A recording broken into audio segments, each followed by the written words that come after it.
You're listening to Hollywood's Up and Close. Hello, I'm Rick Anthony. With us today is LA author Dennis Cormack, who has two children's books, Brodie and Yeti Saves the Cocoa Bunny. Welcome to the program. What inspired you to go in this direction?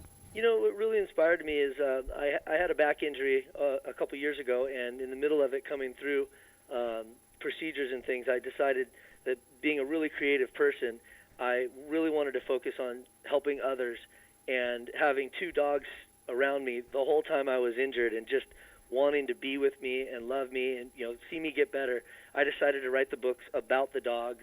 And since they're true stories, the stories literally just flowed out. I had to decide how to really write them, whether it be first person or narrated, and I actually chose to do a mix of both. And the dogs, the first book is about adoption, acceptance, sharing, and friendship, and it really is a moral-based story that children can use the dogs as metaphors for real life and everyday situations. Originally, I never intended to be just an author. I wanted to start a company based around the dogs, and they're really the first two characters that I created. And since the stories are the true tales of two little dogs, I really wanted to push that end of it, and the first thing to do, I felt, was the books. Get the books recognition. Once the books are recognizable and the characters are recognizable, children, I've actually already had children at schools that I read at, want the plush toys. They want the stuffed animals. So it's really coming full circle for me, and there's a lot of other things I have in idea-wise for the characters, Brodie and the Yeti, but it's all a matter of things going one step at a time, and they seem to be going very well. Dennis, is there a lot of books on pet adoptions? Actually, I just started contacting the adoption agencies. As we talked about a moment ago, I talked to the original adoption agency that I was adopted from, and they're absolutely ecstatic to find a book that actually relates directly to adoption.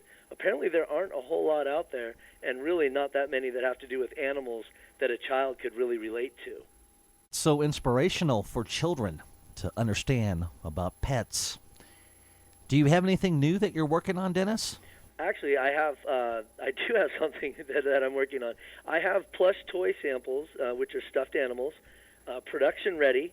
They're really phenomenal looking. I'm very, very pleased with the end result. We did one of Brodie and one of Yeti. They're probably about 10 or 11 inches tall. And then I actually had little 2-inch pencil toppers of Brodie and Yeti made that you would stick on your pencil or your pen in class. And those are something that I'm looking into right now, doing some production of. And it really is going to depend on how the book sales goes. That will drive any of the toy sales, as well as any clothing or any things like that.